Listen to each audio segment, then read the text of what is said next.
O áudio que vocês vão ouvir agora é parte do podcast Xadrez Herbal. Caso vocês queiram ouvir mais sobre esse assunto e outros temas de política internacional, é só ir em xadrezherbal.com. Bem, sem mais delongas, passemos para o primeiro bloco dos 3 giros de notícias.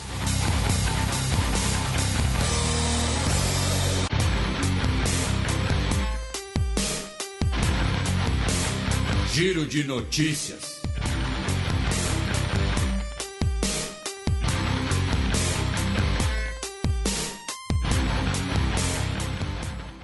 Notícia do sábado retrasado, dia 24 de abril. Biden reconhece genocídio armênio e Turquia fala em interferência externa. Isso, o governo Joe Biden tornou-se, o primeiro governo dos Estados Unidos a formalizar o reconhecimento do genocídio armênio como genocídio. O dia 24 de abril, o dia dessa declaração, é o dia da memória do genocídio armênio, porque foi no 24 de abril de 1915, que os primeiros líderes intelectuais, políticos, armênios mais ricos, começaram a ser presos pelas autoridades ligadas aos jovens turcos dentro do Império Otomano. E a gente já falou bastante de genocídio armênio aqui, várias vezes com participação do Heitor. A gente tem um programa especial sobre genocídio armênio, com 4 convidados. Procurem lá no site do Xadrez Herbal, no feed, no site da Central 3, nas redes sociais. Enfim, foi o tema do Nerdologia essa semana, de história inclusive. E tem algumas questões aqui da gente destacar. Primeiro, esse tipo de reconhecimento ele tem que vir do governo executivo, não adianta ter uma moção no legislativo. Então, a Comissão de Relações Exteriores do Senado brasileiro, por exemplo, quando era presidida pelo Aloysio Nunes, do PSDB paulista, que tem uma forte presença na comunidade armênia, em São Paulo, emitiu uma moção de solidariedade ao genocídio armênio.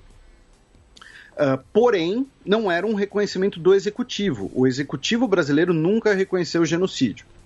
Segundo, o texto usa o termo genocídio 2 vezes, só que ele fala assim: lembramos a vida de todos aqueles que morreram no genocídio armênio da era otomana. O texto, em nenhum momento, ele fala em Turquia ou turcos.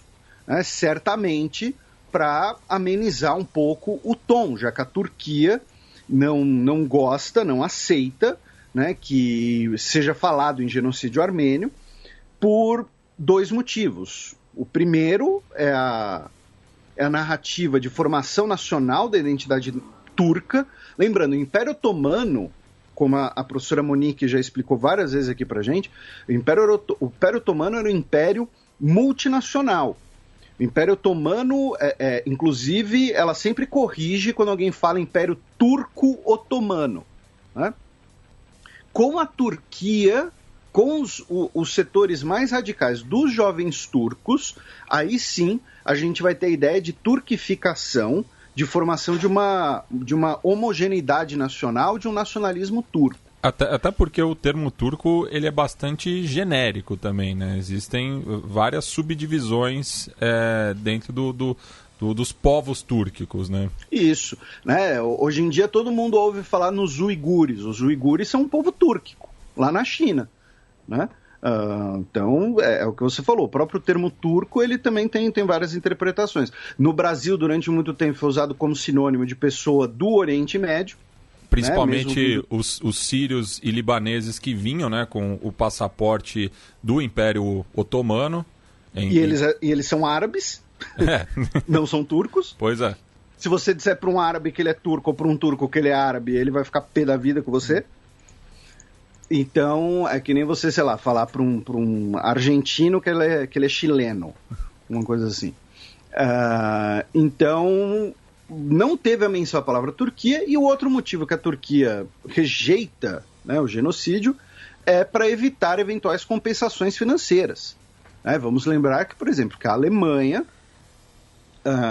compensa o Estado de Israel em nome dos trabalhadores judeus que foram explorados, inclusive até a morte. Oficialmente, a indenização é pelo trabalho, já que vidas não poderiam ser indenizadas, né? Então, também tem isso. Você tem... o Estado turco, né, confiscou muitas propriedades de armênios. Então, o próprio palácio do vice-presidente da Turquia era uma mansão de um armênio que foi confiscada. Claro, passou por diversas reformas, expansões e tudo mais, mas o edifício original e o terreno eram de um comerciante armênio. E então, por que o Biden, né, fez esse reconhecimento, né, nesse momento? Que a Kim Kardashian pediu. A Kim Kardashian ela fez lobby por esse reconhecimento ainda no governo Trump. Você fez uma brincadeira, mas que tem um fundo de verdade, já diria a quinta série. Então, assim,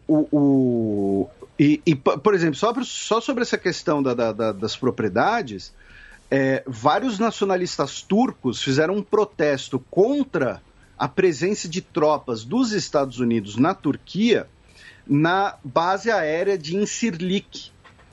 E isso é muito curioso. Por quê? Porque essa base aérea ela está localizada onde antes era uma propriedade rural de armênios, que foi confiscada em 13 de setembro de 1915. E já não é a primeira vez que essa base ela serve como uma moeda de troca, né?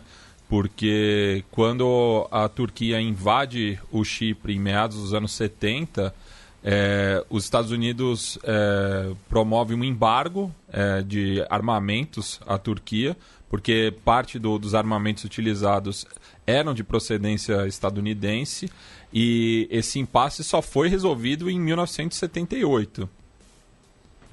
E tem toda a questão do Estado duplo no Chipre também e tal. Então, por que o Biden fez isso, além da Kim Kardashian, né, ter pedido? Né? Primeiro, você dar uma ferramenta de pressão, né, uma alfinetada, né, no governo turco, já que o Erdogan tem se tornado uma figura cada vez mais centralizadora, o Erdogan, ele tem se distanciado dos Estados Unidos, da Europa e da OTAN. Então, assim, a Turquia se opõe aos curdos, que são aliados dos Estados Unidos na Síria. A Turquia usa a vida dos milhões de refugiados sírios em seu território como ferramenta de barganha com a União Europeia. A Turquia tem expandido sua cooperação energética com a Rússia, tem entrado em atritos com a Grécia no Mediterrâneo por conta de limites marítimos, exploração de gás natural. Segundo, tem ligado ao primeiro item, né, mas o maior exemplo e que é a principal tensão atual, a Turquia comprou, né, os sistemas antiaéreos S-400 da Rússia e acabou sendo visto pelos Estados Unidos como um país que virou as costas para a OTAN. Os Estados Unidos suspendeu a Turquia do programa do caça F-35, que a Turquia fazia parte do desenvolvimento, ela não seria apenas uma compradora do avião, suspendeu a entrega do avião. Então você tem essa cisão interna, né, da OTAN. Outra questão é o choque da Turquia com a França na Líbia. E aí, outra questão você tem uma grande comunidade armênia dentro dos Estados Unidos, como o Matias lembrou. A Armênia, recentemente, foi derrotada na guerra com o Azerbaijão. A Armênia tem muita influência russa, né, em parte da sua sociedade. A gente também já explicou isso aqui em programas passados. São temas, assim, como eu posso dizer, perenes, tá? Vocês podem ouvir esses blocos específicos de programas anteriores que ainda vão continuar valendo. Então, também é um gesto de aproximação perante a Armênia, no momento em que a Armênia está enfraquecida pós uma guerra. Então, tem motivos também. Não é apenas reconhecer o genocídio armênio porque foi um genocídio, porque é o correto a se fazer, né? A Turquia, obviamente, ficou pé da vida, falou interferência externa, disse que pode tomar medidas, rechaçou veementemente e tal. Só que, assim, a Turquia vai fazer o quê contra o país que abriga a Turquia dentro do seu guarda-chuva nuclear contra a maior economia do mundo, né? Uma coisa, sei lá, é a Turquia falar, vou fazer represálias contra, sei lá, a Bolívia, o Uruguai que foi o primeiro país do mundo que reconheceu o genocídio armênio, inclusive, lá na década de 60 ainda. E que tem uma grande comunidade armênia também. Então, assim, eu vou expulsar o embaixador do Uruguai, vou congelar os investimentos uruguaios na Turquia, alguma coisa assim, vá lá. Agora, Turquia e Estados Unidos, você vai fazer o quê? Né? Tá muito claro quem é o cachorro grande dessa história. E dentro dos círculos nacionalistas turcos ganhou muita força também uma narrativa de que genocídio mesmo foi cometido pelos Estados Unidos contra as populações nativas, né? Então, nessa disputa retórica, isso foi retomado, né, do lado turco. Olha, um não exclui o outro, né? Pois é. Assim, tem isso. Mas a Alemanha cometeu o genocídio contra os judeus, então eles não podem falar do genocídio armênio. Um não invalida o outro. Mesma coisa em relação a comunidades indígenas, né? Mesma coisa em relação a Ruanda, por exemplo. Então, e para a gente fechar, duas outras notícias dos Estados Unidos. Uma é da Califórnia, perto da ilha de Catalina, onde você tinha um depósito de lixo da época da Segunda Guerra Mundial, e pesquisadores da Universidade da Califórnia, que fica em San Diego, o Instituto de Oceanografia, anunciaram que descobriram mais de 25 mil tonéis de DTT nesse lixão que agora, né, está submerso. Tá? Lembrando que DTT foi um dos primeiros pesticidas, né, de amplo uso. Ele é extremamente tóxico, né, é transportável pelo ar, ele foi banido pela Convenção de Estocolmo, acho ainda, na década de 1970. Né? O Brasil só baniu o DTT recentemente, já no século XXI, tá? Então acharam aí um lixão tóxico nas águas da Califórnia. E a outra notícia, do outro lado, aqui na Flórida, a Câmara local, que é dominada pelos republicanos, aprovou uma reforma eleitoral que vai novamente dificultar, né, o acesso ao voto, já que tem muito pobre votando, tem muito negro votando, tem muito latino votando, então vamos dificultar o acesso ao voto.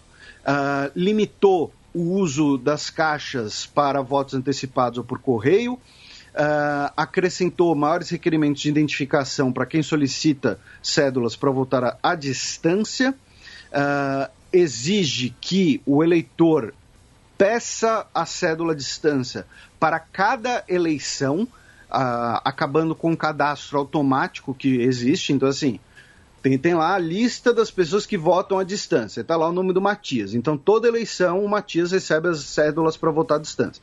Não, agora, a cada eleição, o Matias vai ter que ir lá e falar: oi, eu vim solicitar o meu cadastro na cédula à distância. Tá? Restringe as questões de coleta, também limita, né, aquele tipo de campanha que aqui no Brasil a gente chamaria de boca de urna. E então, segundo o governo republicano, é para garantir a lisura do processo, estabelecer um padrão de excelência, já que o voto à distância ganhou proporções muito maiores na última eleição, então era necessário adequar as regras a essa maior demanda. Curiosamente, esse tipo de coisa vem sempre nos estados ao sul da linha do Missouri, né? Então é Flórida, Geórgia, Texas... Dixieland. Pois né? Então é isso. Notícia do domingo da semana passada, dia 25 de abril. Indonésia encontra submarino e confirma 53 mortes. Pois é, infelizmente, tivemos a confirmação do que a gente já havia falado aqui, que era muito complicado, muito provável você ter algum sobrevivente. O submarino foi encontrado rachado em 3 e todos os 53 membros da tripulação foram dados como mortos. Os destroços foram encontrados a 800 metros de profundidade, né, muito além do limite de mergulho dele. Especula-se, né, e aí foi uma matéria que circulou bastante e tal. Então, por exemplo, o Jorge de Souza, no Histórias do Mar, que é o blog dele, dentro do UOL, até repercutiu essa notícia de que poderia ter sido, né, uma onda submersa que tenha causado esse impacto, né? Lembrando que existem ondas submersas que as faixas, né, você tem camadas na água oceânica com diferente temperatura, diferente salinidade. Isso, inclusive, é utilizado pelos submarinistas como maneira de diminuir as possibilidades de detecção. E aí a comparação que todo mundo fez, que fica bastante didática, é como se fosse uma turbulência, só que no fundo do mar. Sabe quando você está no avião e tem uma turbulência? Então, uma turbulência no fundo do mar e uma turbulência muito forte.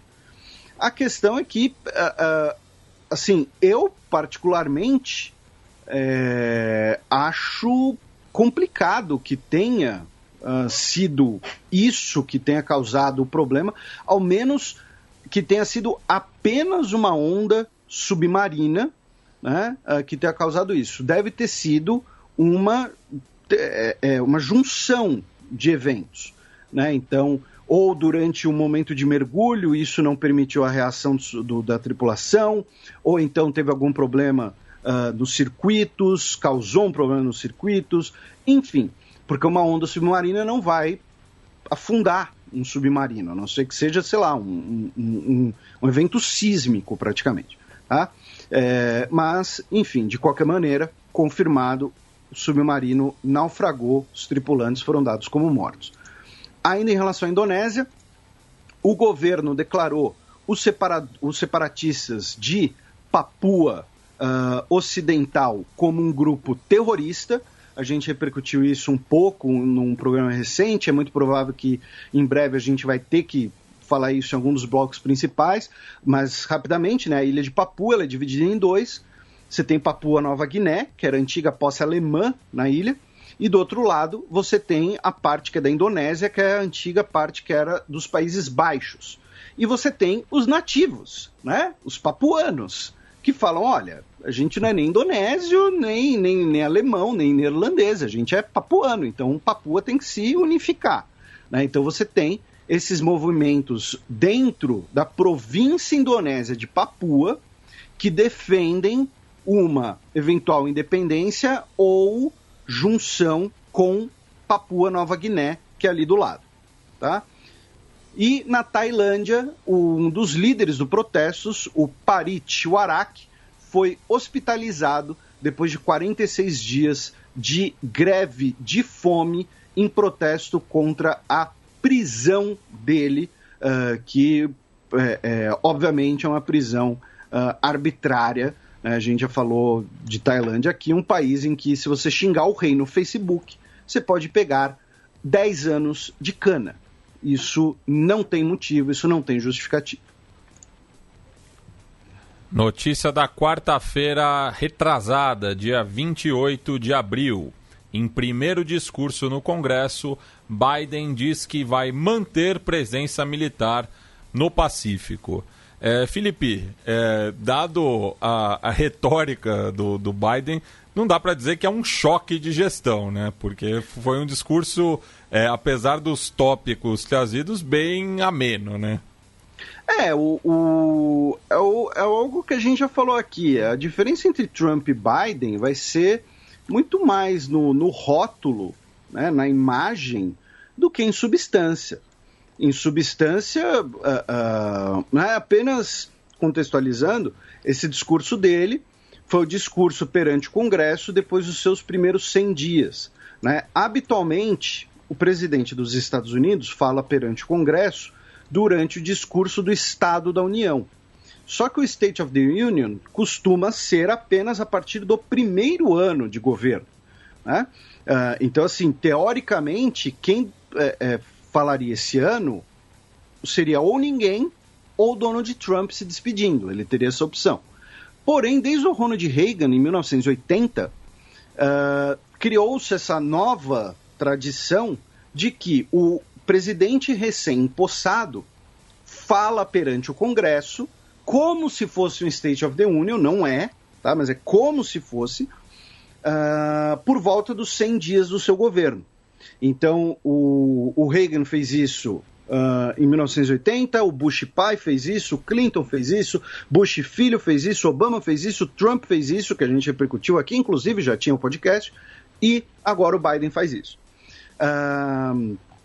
Foi tema de 2 colunas minhas na Gazeta, tá? De aspectos internos e externos. Inicialmente até seria possivelmente um dos blocos, né? Esse discurso dele, análise do discurso dele, porém como tem muitas outras coisas acontecendo, então a gente vai meio passar um pouco rápido, mas é o que você falou, é uma mudança muito mais de retórica, de maneira de falar do que de substância. Então, ele falou que vai continuar valorizando a OTAN, que os Estados Unidos vai fortalecer sua presença militar no Indo-Pacífico, mencionou a China nominalmente uma meia dúzia de vezes, falou de competição com a China para vencer o século XXI, falou que quer cooperar com a China, porém que os governos autocráticos acham que as democracias são fracas, os Estados Unidos têm que provar o contrário. Falou muito do projeto dele, né, de trilhões de dólares, o American Rescue Plan e o American Jobs. Nesse sentido, do American Jobs especialmente, ele fez muitos acenos ao eleitorado do Donald Trump, né, falando, por exemplo, então eu vou ter lugar nesse pacotão econômico? Sim, vai, todo americano vai conseguir um emprego, 70% desses empregos não precisam de um diploma universitário, estamos falando de empregos na construção civil, empregos em manutenção, tal. Falou de questões raciais, falou de supremacismo branco como terrorismo, falou de questões climáticas, é claro, falou de cooperação com a Rússia no Novo START. E para mim o mais interessante do discurso dele, ou não, né? Mas assim, 3 aspectos. Um foi algo que ele usou para ilustrar que eu achei muito legal. Que ele falou assim, e lembrando para os nossos ouvintes que vocês têm as transcrições no site da Casa Branca, tá? Vocês não precisam assistir o vídeo de 1 hora, até porque o vídeo de 1 hora é meia hora de pausa para aplauso, né? Porque esses discursos no Congresso é assim, o cara fala, boa noite, aplausos. Meu nome é Joe, aplausos. Biden, aplausos. Né? Porra. Com perdão do palavrão aí. Então, mas uma coisa muito interessante que ele falou é que ele falou assim, que ainda cerca de 25% do encanamento em alguns lugares do Brasil contém chumbo no encanamento. E aí ele falou assim, hoje 10 milhões de lares nos Estados Unidos e mais de 400 mil escolas e creches têm canos com chumbo, incluindo na água potável. Um perigo claro e presente para a saúde dos nossos filhos. E ele deu esse exemplo como falando, olha, via o governo, via esse pacotão de incentivos, a gente vai renovar o saneamento básico.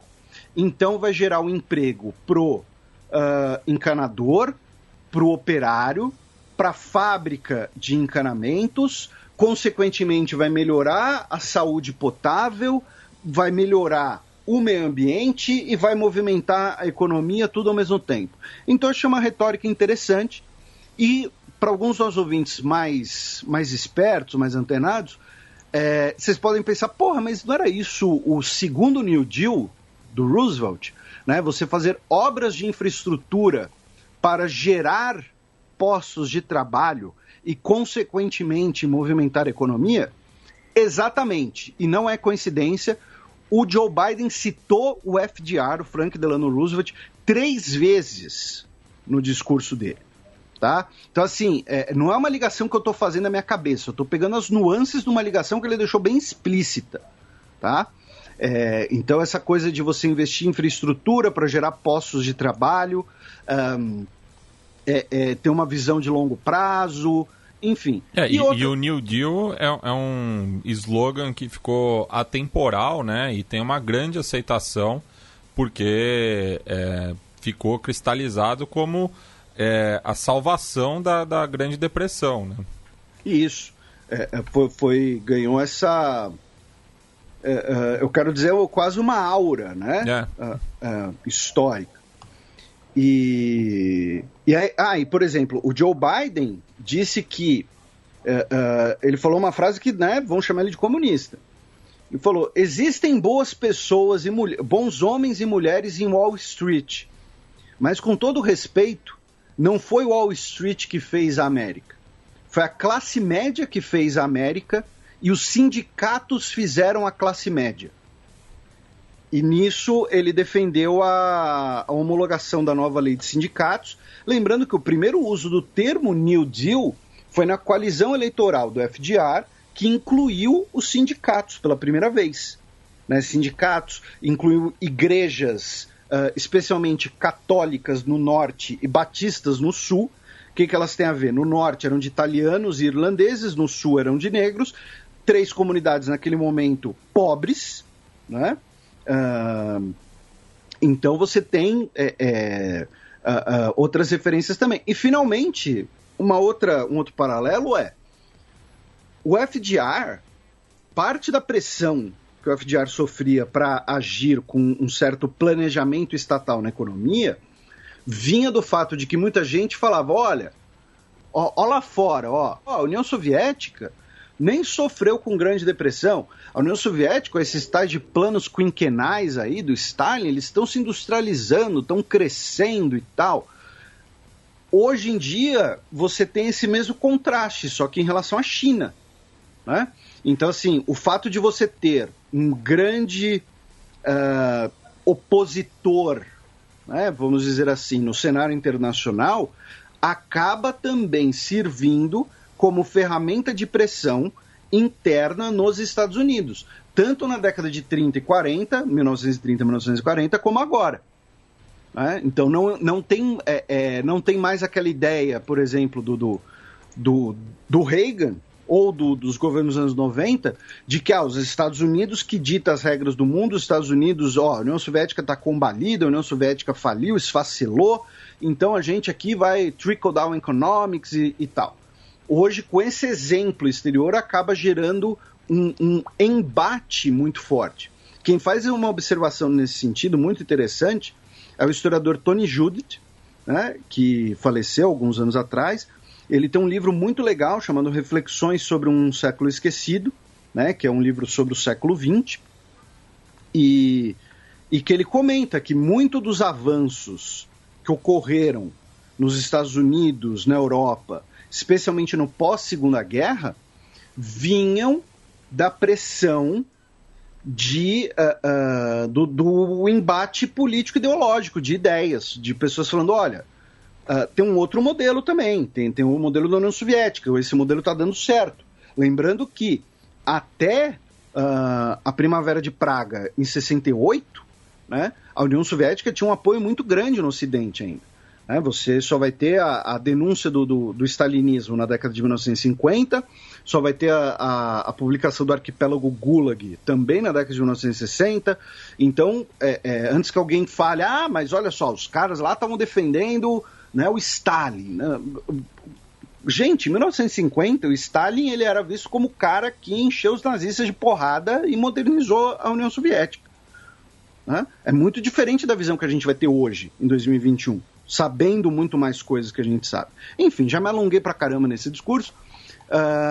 Então, e ainda em relação aos Estados Unidos, tivemos aí uma desinteligência entre navios dos Estados Unidos e navios iranianos do Golfo Pérsico, o início da retirada das tropas dos Estados Unidos no Afeganistão, incluindo aí uma ofensiva do Talibã na região sudeste de Ghazni, tomando uma base do exército afegão, ou seja, sinalizando que eles só estavam esperando mesmo os Estados Unidos se retirarem para reiniciar a ofensiva, e um atentado à bomba em Puli Alan, no último dia 30 de abril, deixou pelo menos 30 pessoas mortas no Afeganistão.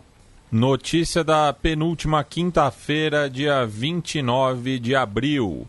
4 morrem em confronto na fronteira entre Quirguistão e Tadiquistão. Esse foi outro potencial tema para um dos blocos principais, porém achei que seria exótico demais, a gente já falou bastante do Quirguistão aqui em tempos recentes. Mas é interessante de lembrar que nós temos uma grande divergência fronteiriça, tá, entre esses dois países, herdada, né, do período, não é nem soviético, é do período da Rússia Imperial, já que o que a gente conhece hoje, né, como Tadiquistão e como Uzbequistão foram formados recentemente. Foram formados quando essas regiões já estavam sob domínio do Império Russo. E, por conta, além dessa divergência fronteiriça, nós temos muitos esclaves de ambos os lados da fronteira. Tá? Então, a gente tem território tadique dentro do Quirguistão, a gente tem território tadique dentro do Uzbequistão, e a gente tem território do Uzbequistão dentro do Quirguistão. Tá? A gente não tem uma fronteira clara e contínua. Tá? Então, assim, você está lá no Quirguistão, dando uma volta, tá? Dando um rolê, e aí você, por exemplo, pode se deparar com uma vila, né? Com uma cidade, uma região, que, na verdade, é do Uzbequistão. Tá?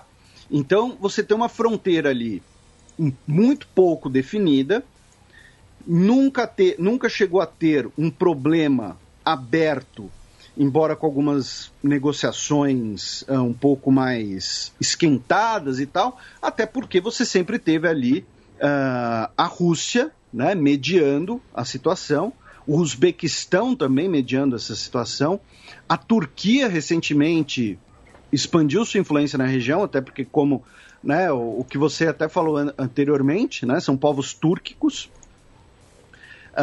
Então, assim, você tem essa disputa fronteiriça na origem, e junto com essa disputa fronteiriça, você tem uma disputa sobre as águas do rio Aksu. Tá? E por quê? Né? Como estamos falando de regiões, de países que contêm regiões desérticas, tá? Então, você ter o acesso à água potável é muito importante. E tem aquele aspecto que a gente já falou aqui algumas vezes, por exemplo, quando a gente fala do Rio Jordão, né? Quando a gente fala dos rios que nascem no platô tibetano, tem o rio na fronteira entre Estados Unidos e México, né? Que é quem controla as águas de um rio que está na fronteira ou de um rio que passa por mais de um país. Tem as leis internacionais que determinam isso. Porém, você sempre pode ter os atores falando, não, mas essa lei não está certa, porque a fonte deveria estar toda em nosso território. E aí, alguma desinteligência começou na vila de Koktash, tá? Que fica bem na fronteira entre Tadiquistão e Quirguistão. Obviamente, ambos os lados culpam o outro, tá?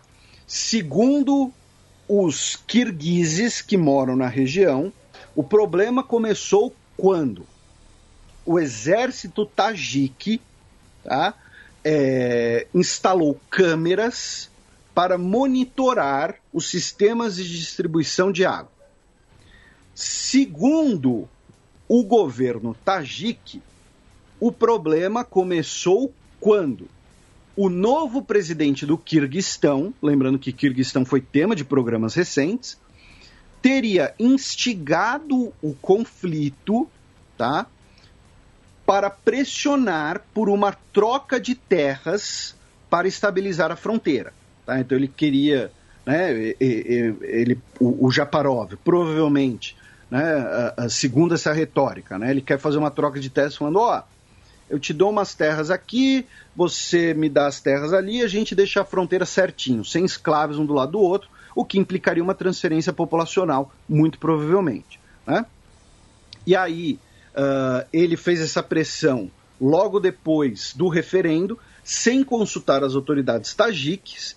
As autoridades tajiques teriam ficado pé da vida e aumentaram, então, o nível de alerta na região. Tá? O fato foram 4 dias de desinteligência, não apenas nessa vila, mas em outras regiões da fronteira, pelo distrito de Leilek, distrito do Quirguistão, tá? O nome do lado quirguiz da fronteira, melhor dizendo. Em 4 dias, estamos falando de mais de 50 militares mortos, tá? 20 tajiques e 30 quirguizes, números podem flutuar de acordo com a fonte, e mais de 40 mil civis quirguizes deslocados. Tá? E aí, claro, a gente ouve 40 mil, né, civis, 40 mil não enche algum dos estádios de futebol aqui do Brasil. Porém, é uma região com uma densidade populacional baixa e estamos falando de uma população, sim, razoável. Imagine 40 mil pessoas tendo que fugir de suas casas. Né? Então, assim, quando não foi só uma desinteligência de você colocou a câmera, você tentou pegar água, você é feio e tal. E uma das mortes que acabou sendo mais comovente foi de um garoto de 4 anos, quirguiz, chamado Abidin Tursunbaev, que foi morto numa explosão de um morteiro, tá? Quando casas quirguizes foram alvos de morteiros tajiques. Então, não foi uma coisa simples, pode escalar para uma guerra deflagrada, poderia escalar para uma guerra deflagrada, e, obviamente, ninguém quer isso. Bem, passemos agora para o segundo bloco do Giro de Notícias.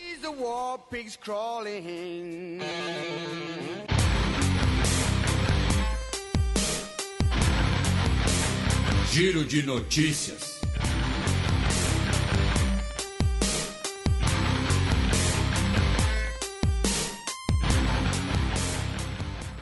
Notícia da última sexta-feira, dia 30 de abril. Governo da Palestina adia eleições legislativas marcadas para maio. Isso, a justificativa usada para esse adiamento é a situação em Jerusalém Oriental. Por quê? Segundo a Autoridade Nacional Palestina, pelo Mahmoud Abbas, o governo israelense não confirmou, não garantiu que a eleição poderia ser realizada em Jerusalém Oriental. Com isso, tá, o governo palestino disse que isso acabaria excluindo parte dos eleitores palestinos, então anunciou esse adiamento das eleições. Lembrando que serão as primeiras eleições unificadas palestinas desde 2006, tá? Já tem 15 anos que nós não temos uma eleição palestina. E parte dessa situação em Jerusalém Oriental é derivada tanto daqueles conflitos por conta de grupos extremistas israelenses que a gente falou no programa passado, né, que a gente até falou da torcida do Beitar Jerusalém, que foram assediar moradores palestinos, supostamente por estarem dando troco nos palestinos, que assediaram os judeus primeiros, aquela coisa, né, de um botando culpa no outro. Aí, por conta disso, tivemos também episódios de trocas de disparos entre Israel e a faixa de Gaza. E, finalmente, o que acontece? Tem um bairro em Jerusalém Oriental chamado Sheikh Jarrah. Tá? É um bairro que é de maioria palestina. E uma decisão judicial da Corte de Jerusalém, a Corte israelense, determinou que 6 famílias devem ser retiradas dali para um assentamento de israelenses. A questão é que essas famílias, elas moram ali há várias gerações e esse processo começou em 1972. Olha só, gente, 1972, tá? É a origem de uma batalha judicial e que foi ganhando novos capítulos à medida que outras famílias iam entrando no processo. Então, a ordem judicial determinou que essas famílias têm que sair de lá, porque essas famílias teriam chegado nesse bairro em 1956 como refugiados de Haifa, do período da Guerra de Independência. E, então, essas famílias chegaram lá depois da partição do Estado, né? Depois da partição, então elas seriam, a terra seria de Israel. Só que é importante lembrar que Jerusalém não estava nesse acordo da partição, né? E no período que as famílias foram morar ali, a região que eles onde moram até hoje estava sob controle da Jordânia. Então, assim, é uma loucura que a matéria da Al Jazeera está muito legal, está muito completa, e que mostra que, por exemplo, um dos advogados das famílias palestinas, ele foi para a Turquia fuçar nos arquivos otomanos para negar que tivessem judeus residindo naquela região antes da criação do Estado de Israel. Então, assim, é uma coisa muito meio surreal quase, né? Enfim, e a Jordânia emitiu documentos dizendo que aquelas residências foram construídas durante o período do mandato da Jordânia e que foram construídas em acordo com a agência da ONU e que elas deveriam continuar ali. Ou seja, as famílias palestinas que estão ali deveriam continuar ali. Então, sim, é uma disputa judicial que acaba sendo um microcosmo, né, de todo o processo de criação do Estado de Israel e a discussão sobre a posse da terra, sobre a partição do mandato britânico da Palestina, a criação da Palestina, enfim, acaba sendo um microcosmo disso tudo. Notícia da última terça-feira, dia 4 de maio, abrindo o mês das noivas. República Democrática do Congo impõe controle militar em regiões sob estado de sítio. Isso, duas delas que a gente... uma delas a gente cita bastante aqui, né, que é Kivu, e a outra Ituri, ambas no leste do país, na região de fronteira. E o governo da República Democrática do Congo disse que por conta, né, dessa situação de violência, então as duas províncias ficarão sob autoridade direta dos militares, pelo menos até o dia, pelo menos por 30 dias, a partir do dia 6 de maio. Tá? Então, pelo menos até o dia 6 de junho, teremos um governo militar nessas duas regiões por conta do aumento dos casos de violência. Também falando em violência, né, e grupos armados no continente mãe, no nordeste da Nigéria, pelo menos 31 soldados foram mortos em conflitos com grupos ligados ao Boko Haram e ao Daesh no estado de Borno. No Níger, né, ali perto, para não confundir, eu estou falando isso porque eu confundi em off, mas vocês jamais verão isso porque é a mágica da edição. Mas soldados do Níger também foram mortos na região de Tahua, que fica na fronteira com o Mali, tá? É bem naquele gargalo ali do Níger, né? que uma vez a gente fez essa descrição, e também tivemos mais confrontos em Burkina Faso, deixando pelo menos 30 pessoas mortas também grupos provavelmente ligados a movimentos extremistas. Lembrando que não é apenas uma questão de extremismo, é também controle de regiões ricas em recursos naturais, governos com pouca capilaridade, sociedades que ficam abandonadas à mercê dessas milícias, desses grupos. Então, infelizmente, aí várias notícias tristes vindas do continente mãe. E na quarta-feira que passou, dia 5 de maio, o Netanyahu fracassou na formação do novo governo. Isso, ele tentou formar, né, um governo com os ortodoxos, o Yamina e a direita nacionalista, porém não conseguiu 61 deputados, ficou em 59, por conta, né, daquela coisa que a gente já falou algumas vezes, né, de alguns setores da direita secular não aceitam sentar com a direita ultra-ortodoxa. Daí vem o meme do CJ de GTA San Andreas, oh shit, here we go again. Pois here we go again, né? A gente está há 6 anos de programa, sempre com o governo israelense meio na berlinda, mas é sempre o Netanyahu.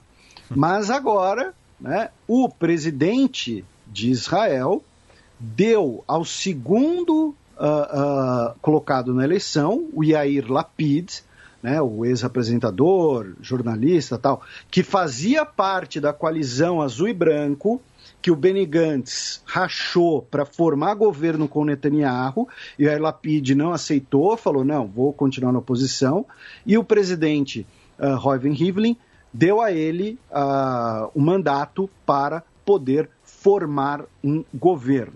Tá?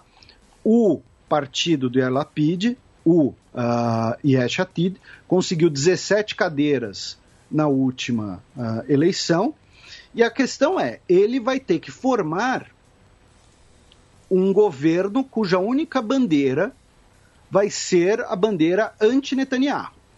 Né? É formar, usando também, né, a importância de acompanhar o noticiário internacional, né, porque são temas que muitas vezes também se tornam pertinentes ao Brasil. Né?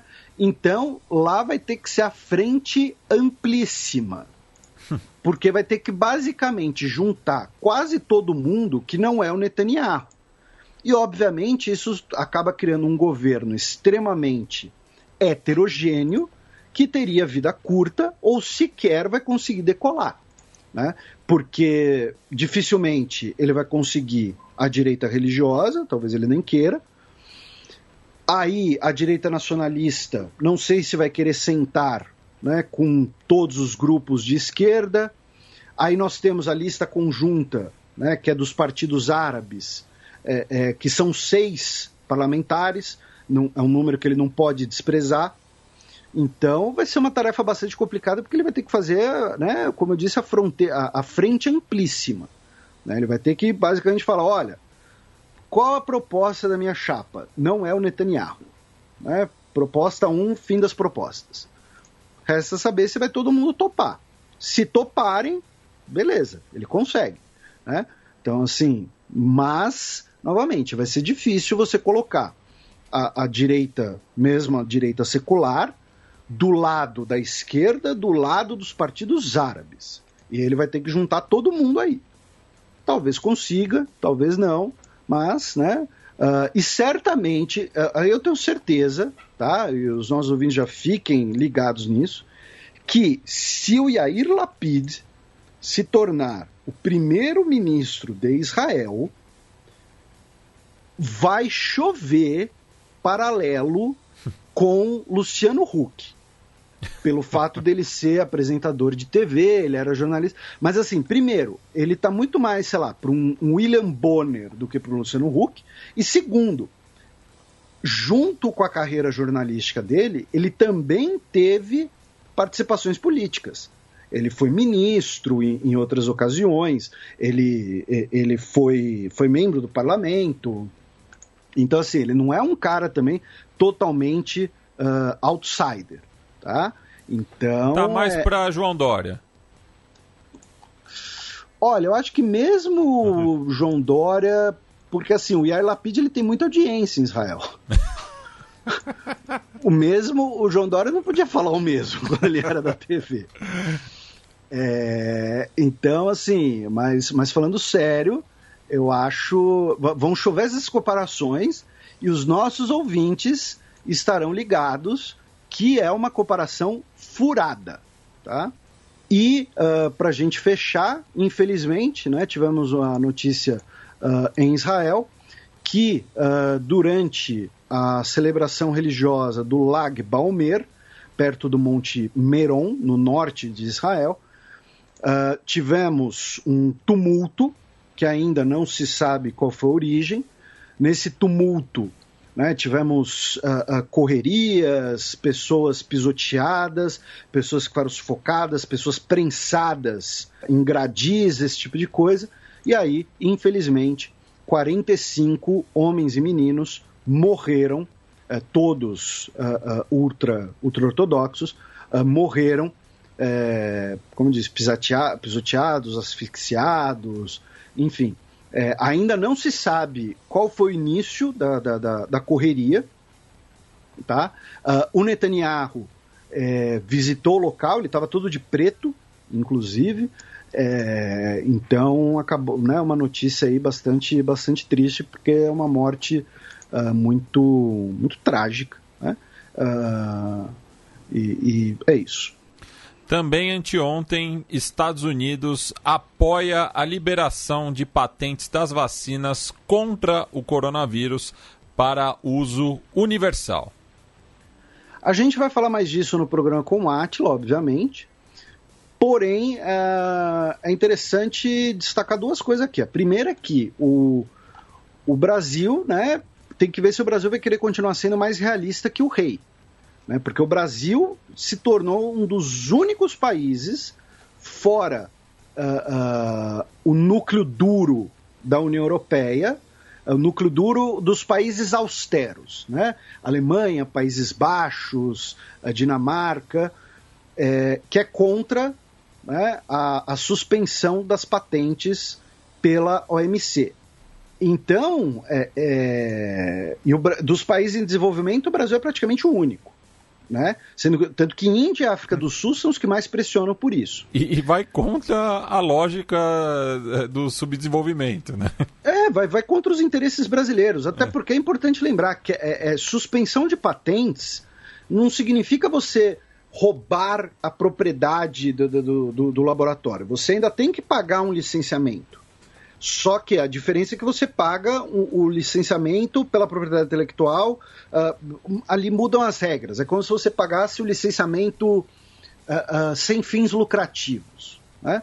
E mesmo assim, é importante lembrar, por exemplo, a vacina da Pfizer, né, que é talvez a farmacêutica que mais ganhou com a vacina, a tecnologia da vacina da Pfizer, do RNA mensageiro, ela foi desenvolvida num laboratório alemão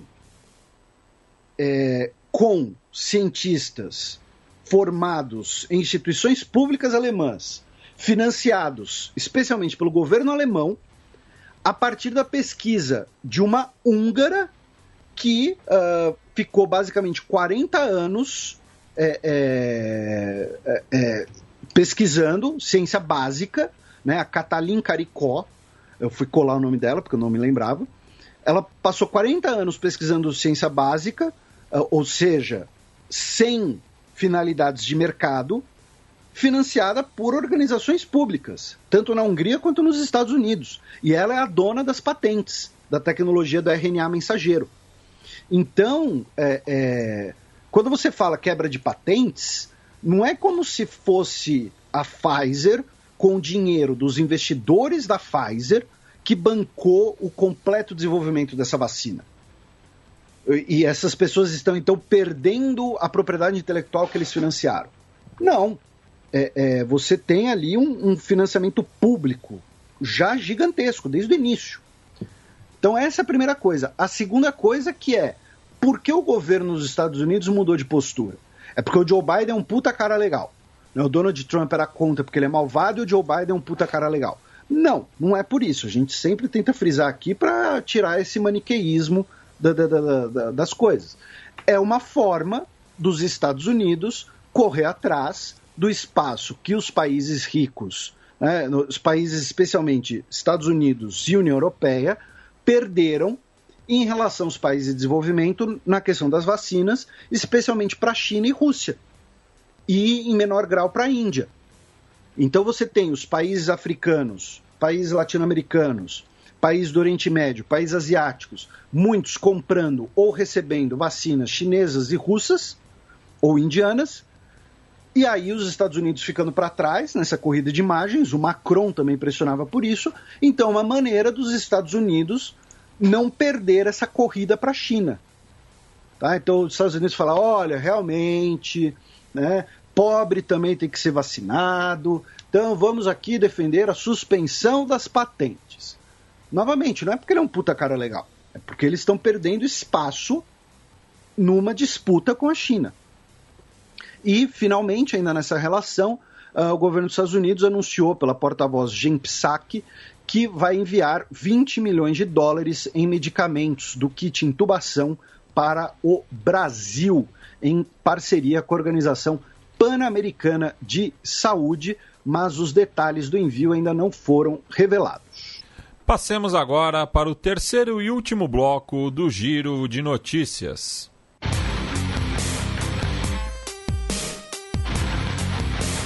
Giro de Notícias.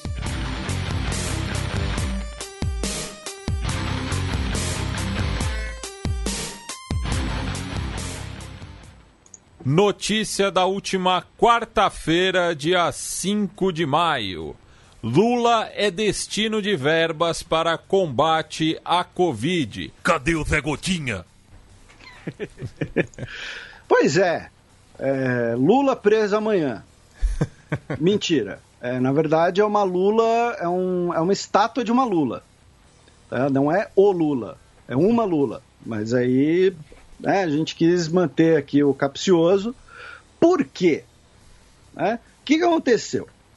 A cidade de Noto, no Japão, que fica na costa, inclusive, é uma região em que o prato típico da cidade e tal é lula.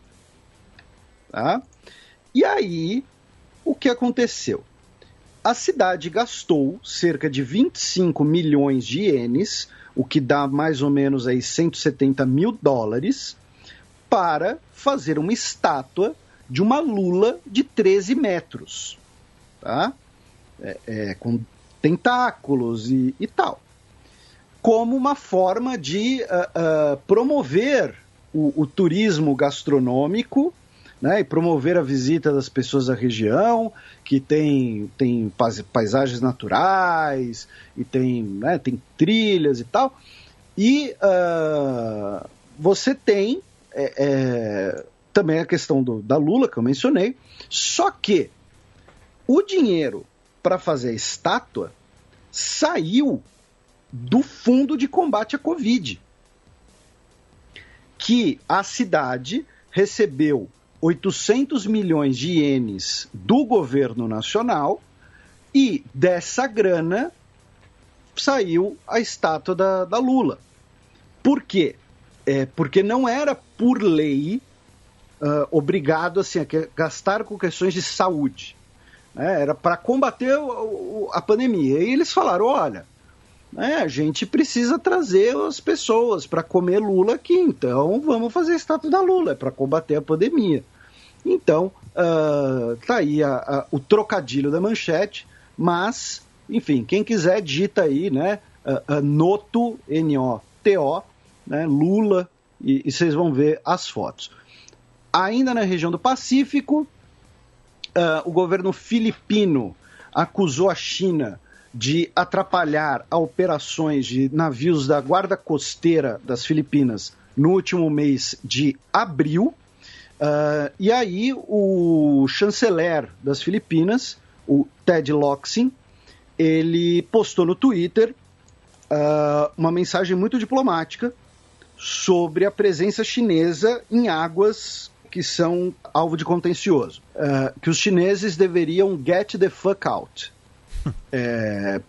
Como eu disse, um linguajar muito diplomático, e depois ele apagou o tweet, pediu desculpas, né? Falou foi mal, estava doidão, mas, né, ainda assim... Meu chefe não reclamou? Pois é exatamente isso, né? Em Taiwan, o governo da ilha proibiu o anúncio de postos de trabalho que sejam na China continental em Taiwan. Segundo o governo, é para impedir uma fuga de cérebros e, principalmente, segundo o governo de Taiwan, o governo de Pequim estaria fazendo campanhas muito agressivas de aliciar profissionais em Taiwan para desenvolver a sua própria indústria de semicondutores, que é um ramo, né, uma atividade que Taiwan tem uma grande expertise. É bom lembrar que boa parte dos chips do mundo são feitos em Taiwan. Né? Então, Taiwan proibiu anúncio de vaga de trabalho na China continental. Tá? Então, assim, o cara entra lá vamos supor que seja um cara roots que comprou o jornal, foi lá na página de classificados. Antes tinha, contratamos engenheiro de TI, pagamos bem, escritório em Xangai. Agora não pode mais, agora só vai ter, pagamos bem, escritório em Taipei. Falando em China, né, todos os nossos ouvintes devem estar sabendo, né, que o foguete longa marcha 5B, mais recente, que foi lançado recentemente, ele deve, o seu estágio principal, com cerca de 30 metros de comprimento, deve reentrar à atmosfera terrestre nos próximos dias. E estão especulando que, devido ao tamanho da criança, que é o maior pedaço de espaçonave a ser colocado para reentrar na atmosfera, parte dele pode resistir à reentrada e cair em locais na Terra. Tá? E vão saber com precisão algumas horas antes de cair. Tá? E aí já saiu a notícia, pode cair no Paraguai, pode cair não sei aonde, pode cair não sei aonde. Tal. Então, vamos ver. Lembrando que assim, esse caso ele acaba sendo atípico porque a gente está falando de um objeto enorme de uma vez só. Mas assim, por ano, isso que eu vou falar para vocês não é sacanagem, tá? Por ano. E vocês podem... Acessem Space Today, do Sérgio Sacani, que já participou aqui no programa, né? E sabe muito mais do assunto do que eu e o Matias somados em dobro. Por ano, mais ou menos 100 toneladas de lixo espacial caem na Terra, tá? Só que assim, acaba evaporando na reentrada, a maioria cai no oceano, aí o máximo que acontece é que, cai um parafusinho, entendeu, no meio da Amazônia, sabe? Mas assim, tem mais de 100 toneladas de lixo espacial caindo na Terra, sobre nossas cabeças, todo ano. O Obelix tinha razão. Duas notícias de ontem, agora já anteontem, né? Que, como o Felipe já disse, invadimos a madrugada, quinta-feira, dia 6 de maio. Secretário-geral do Congresso Nacional Africano suspende o presidente Cyril Ramaphosa. Pois é mais um capítulo da treta entre o presidente da República e o seu partido. A gente chegou até a comentar um pouco disso no programa passado, já que o Cyril Ramaphosa está tentando, inclusive, até desapegar um pouco a imagem dele do partido. O partido, o Congresso Nacional Africano, é o maior partido da comunidade nativa da África do Sul. Era o partido do Nelson Mandela. E é um partido que nos últimos anos... É o partido que está no poder justamente desde a redemocratização, né? Sim. E é o partido que nos últimos anos esteve com muitos escândalos de corrupção, né? A gente falou do Jacob Zuma, o ex-presidente que foi afastado e é julgado por corrupção. E aí o Cyril Ramaphosa está tentando se distanciar um pouco, está tentando falar, não, peraí, uma coisa sou eu, outra coisa é eles, outra coisa é outra coisa. E aí ele havia declarado, né, que todos os parlamentares que fossem do Congresso Nacional Africano e estivessem sendo investigados por algum escândalo de corrupção, deveriam renunciar. E aí, como contra-ataque, né, o secretário-geral do partido, o Ace Magashule, disse que tá bom, então o Cyril Ramaphosa está suspenso do partido. Né? O que acontece? Como o sistema sul-africano é um mix, né, de presidencialismo com parlamentarismo, essa suspensão do Cyril Ramaphosa do seu partido pode ter, sim, consequências políticas maiores. Não é que nem, por exemplo, no Brasil, o presidente da República, Jair Bolsonaro, ele atualmente não está afiliado a nenhum partido. Como o Brasil é um regime presidencialista, o presidente não depende disso, ele precisa de um partido para poder se candidatar. Por isso que aí tem lá a tentativa de fundação do novo partido, ou então vai buscar uma outra agenda de aluguel, que nem foi o PSL. Né? E ele estava negociando com o Partido da Mulher Brasileira. Porque ele vai, né, pelas regras eleitorais, ele precisaria de um partido, mesmo que um partido de aluguel. Vai ser o 8º partido, acho, dele. Mas não é o caso da África do Sul. Então, pode ter complicações legais para o presidente. Não sei se chega a ser impeachment, tá? Uma coisa que teria que estudar, dar uma olhada, mas pode ter uma complicação um pouquinho maior. Mais ao norte, em Uganda, mais especificamente em Haia, né, nos Países Baixos, mas o Tribunal Penal Internacional condenou o líder guerrilheiro Dominic Ongwen, de Uganda, a 25 anos de prisão, por crimes de guerra, crimes contra a humanidade, incluindo aí o uso de criança-soldado, tortura, e ele, curiosamente, ele não pegou a pena máxima, porque ele mesmo foi um soldado criança, ele foi sequestrado aos 9 anos de idade e alistado, então, por conta disso, né, falaram que como ele cresceu naquilo, enfim, como ele também foi vítima desse crime, ele acabou recebendo aí 5 anos a menos da pena. Ele que era o líder do Exército de Resistência do Senhor, que era uma milícia extremista cristã em Uganda.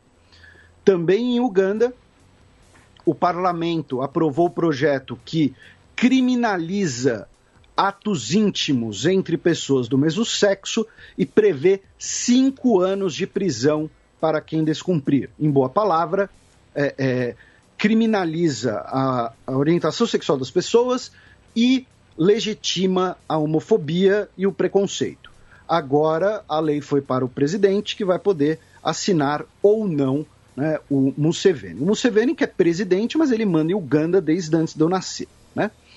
E também ali no lado, no Burundi, o presidente Evaristo Ndayishimiye, ele libertou 1.300 pessoas presas, né, deu indulto a cerca de 1.300 pessoas, num projeto que pretende libertar 3.000 prisioneiros e encurtar outras 2.000 sentenças para aliviar o sistema prisional do país. Por quê? O sistema prisional do Burundi tem capacidade para 4.100 pessoas. Atualmente nós temos 13.200 pessoas presas, ou seja, 3 vezes mais do que a capacidade. Então, pessoas que tenham cometido crimes menores ou cujas sentenças iriam expirar nos próximos 5 anos foram perdoados, desde que não fossem crimes contra a vida e crimes contra a segurança nacional. Tá? Então, assim, um homicida foi liberto? Não, não foi. Um ladrão, assaltante, enfim, um estelionatário, pode ter sido. mas um assassino não. Do continente africano, vamos para o Oceano Índico, onde o ex-presidente das Maldivas foi ferido em uma explosão. Isso, foi um episódio que aconteceu na noite de quinta para sexta. Foi uma explosão perto da sua casa, tá? Uma motocicleta estava estacionada e ela tinha um explosivo dentro.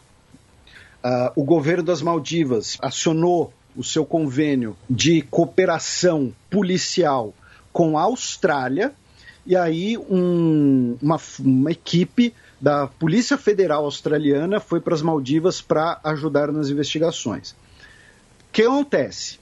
O Mohamed Nasheed, ele foi o primeiro presidente eleito da história das Maldivas em 2008.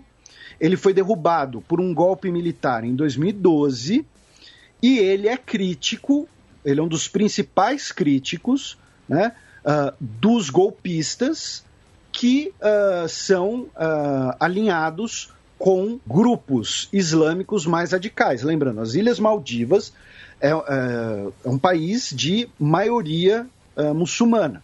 E você tem grupos mais radicais dentro do país, e ele é um dos principais críticos disso. Tá? Ele atualmente é o chefe do parlamento, tá? Ele é como se fosse o speaker, né? Ele é o Arthur Lira das Ilhas Maldivas. Tá?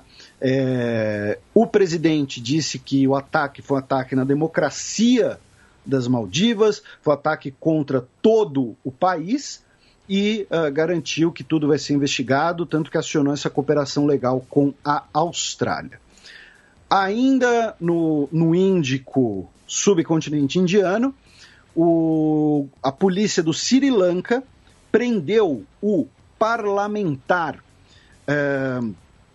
Rishad Batiuddin, líder do partido Macau, que é um dos principais partidos muçulmanos do Sri Lanka, em conexão com aqueles ataques da Páscoa de 2019, que deixaram 279 mortos e que na época foram tema de blocos principais aqui no programa. A gente passou umas 2 horas falando de história recente do Sri Lanka, falamos dos irmãos, né, que controlam a política do país, falamos do conflito com os tigres tamês, e aí ele e o seu irmão foram presos em Colombo, sendo que a prisão dele teve que receber uma autorização do que seria a Suprema Corte do Sri Lanka, já que ele é um parlamentar. Na Índia, tivemos eleições regionais no último dia 6 de abril. Também tivemos parte das eleições em Bengala Ocidental, porque assim como a gente fala que as eleições na Índia, né, duram muitas fases, porque é muita gente, Bengala Ocidental também, né, no caso. Bengala Ocidental tem 90 milhões de pessoas, então as eleições são em várias fases. Basicamente, não tivemos grandes mudanças, já que as províncias que eram governadas, né, pelo BJP continuaram na mão do BJP e seus aliados.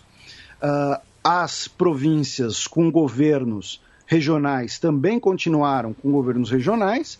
No caso de Tamil Nadu, que tem partidos regionais e partidos de esquerda na coalizão. E, inclusive, o governador se chama Muthuvel Karunanidhi Stalin. E o nome dele é Stalin, e é em homenagem ao Stalin, porque, segundo o senhor Google, o pai dele era diplomata e foi representante indiano no funeral do Stalin, alguma coisa assim, e ele foi batizado em homenagem ao Stalin, tá? Então, assim, não é coincidência. E só para lembrar, né, que Stalin é um codinome, não é... Stalin não era o nome, Stalin é Homem de Ferro.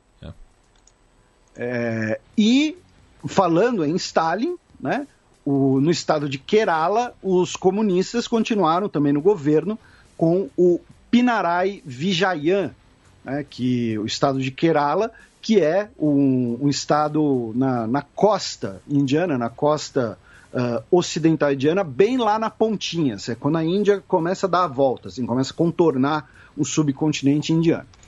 E ali do lado, no Paquistão, tivemos 4 soldados mortos num ataque terrorista que foi reivindicado por grupos do Balochistão, né, aquele grupo separatista da região que é dividida entre Paquistão e Irã. Abaixa o volume porque lá vem Breaking News. Presidente da Tanzânia faz pronunciamento usando máscara. Pois é, isso é notícia, né? Porque o ex-presidente da Tanzânia, né, muito provavelmente faleceu de Covid, né? Ele que era um negacionista da pandemia. E aí hoje a presidente Samia Suluhu Hassan, ela participou de um dos seus primeiros eventos públicos como presidente do país, tá? Que é uma espécie ali de conselho de lideranças regionais da Tanzânia em Dar es Salaam, e ela fez o pronunciamento, apareceu publicamente, usando a máscara, pediu que, né, as pessoas usem máscaras e se cuidem e tudo mais. Então, assim, a Tanzânia, que era um dos últimos bastiões do negacionismo da pandemia, já deixou de ser, graças aí a nossa queridíssima Samia Suluhu Hassan. E só para citar, só para complementar, né, já que, né, notícias do continente mãe, e agora, né, amanhã, dia 9 de maio, teremos o Dia das Mães, né, então feliz Dia das Mães para todas as mães que nos ouvem, e para todo mundo que é filho de alguém, porque todo mundo é filho de alguém. No Mali, uma mulher chamada Halima Cissé, no último dia 5 de maio, ela deu à luz a 9 bebês. Numa tacada só. Eu lembro do Apu dos Simpsons, que tinha os óctoplos, né? Mas aí era uma sátira daquela mãe nos Estados Unidos, que virou celebridade, que estava grávida de 8, que inspirou também a grávida de Taubaté. Mas a nossa querida Halima Cissé não é de Taubaté. Um abraço aí para todos os ouvintes de Taubaté. Ela deu à luz a 9 bebês. Detalhe é que ela achava que ela estava grávida de 7. Tipo, entre aspas, só 7. Veio mais 2, assim, de brinde. De bônus. Não, e eu gostei do equilíbrio. É 5 meninas e 4 meninos. Tá aí. Bem, imagino que tenha sido cesariana, né? Eu não sei. Eu desejo muita saúde, muita paz aí para ela e muita paciência, porque, olha, eu vejo meus amigos e amigas tendo que lidar com 1, 2, imagina 9. Pois é. Pero bajar el volumen porque tenemos un sobre la hora. Meu Deus. Bem, acabou de sair notícia, né, de que a Corte de Apelações de Santiago confirmou a resolução que ordena uma indenização a 2 desaparecidos e 9 executados entre o grupo de amigos pessoais do presidente Salvador Allende no dia do golpe militar de 11 de setembro de 1973. Ao todo, o Estado chileno deverá pagar 1.225 milhões de pesos para as famílias das 11 vítimas.